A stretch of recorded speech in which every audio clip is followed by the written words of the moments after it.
यहाँ पे हमें दिखाया जाता है कि जो सोशल है, वो बहुत ज़्यादा परेशान हो जाती है, क्योंकि बहनी के पति अचानक गायब हो जाते हैं। बहनी इस घटना से बेहद गुस्से में आ जाती है। तभी सास भाई का फ़ोन आता है और दामाद जी से बातचीत होती है।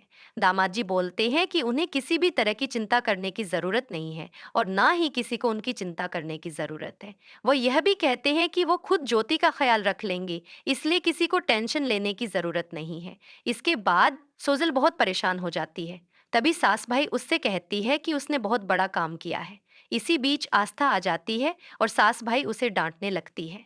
वह आस्था से कहती है कि उसकी वजह से बहुत सारी समस्याएं खड़ी हुई हैं और यह तक कहती है कि उसकी गलती की वजह से आदित्य की जान चली जाती। वह आस्था को आदित्य से माफी मांगने के लिए कहती है। इधर सोजल की परेशानी बढ़ती जा रही होती है। तभी सिद्धार्थ आ जाता है। सिद्धार्थ को देखकर ज्योति बहुत खुश हो जाती है, क्योंकि वह उसे पसंद करती है। दूसरी ओर आस्था आदित्य के पास जाती है और उसे कॉपी देती है।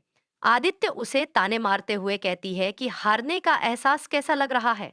फिर वो आगे कहती है कि आस्था को हराना उसके लिए कोई मुश्किल काम नहीं है। आदित्य यह भी कहती है कि आस्था का तलाक होने वाला है, तो उसे इस सब में इतना इंटरेस्ट क्यों है। इसके बाद आस्था आदित्य को समझाने की कोशिश करती है कि उसने उसकी जान बचाने की कोशिश की थी और इसमें उसकी कोई गलती नहीं थी। लेकिन आदित्य गुस्से में कहती है कि वह उसे अपनी जिंदगी से बाहर चाहती है, क्योंकि उसकी वजह से बहुत सारी परेशानियां पहले ही हो चुकी हैं।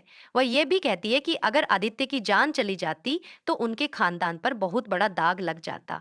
फिर लोग गुस्से में कहता है कि वह अपने बाबा के लिए कुछ भी कर सकता है, यहाँ तक कि अपनी जान भी दे सकता, लेकिन आस्था को अपनी जिंदगी में नहीं चाहता। यह सुनकर आस्था बहुत दुखी हो जाती है और कहती है कि इतने सालों की मेहनत और प्यार के बाद भी वह उसे पराया समझ रहा है।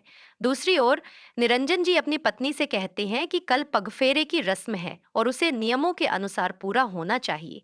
लेकिन सास भाई इसका विरोध करती है और कहती है कि परसों तो उनका तलाक होने वाला है, फिर यह रस्म क्यों। इस पर निरंजन जी कहते हैं कि कल भी आस्था का अधिकार है और उसे निभाने दिया जाना चाहिए। ये सुनकर सभी खुश हो जाते हैं।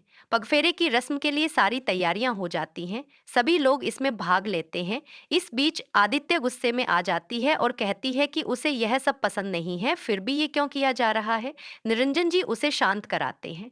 आखिर में आस्था लोग से कहती है कि अगर वह उससे प्यार करता है तो उसे जताता क्यों नहीं। अब देखना ये होगा कि आगे की कहानी में क्या मोड़ आता है।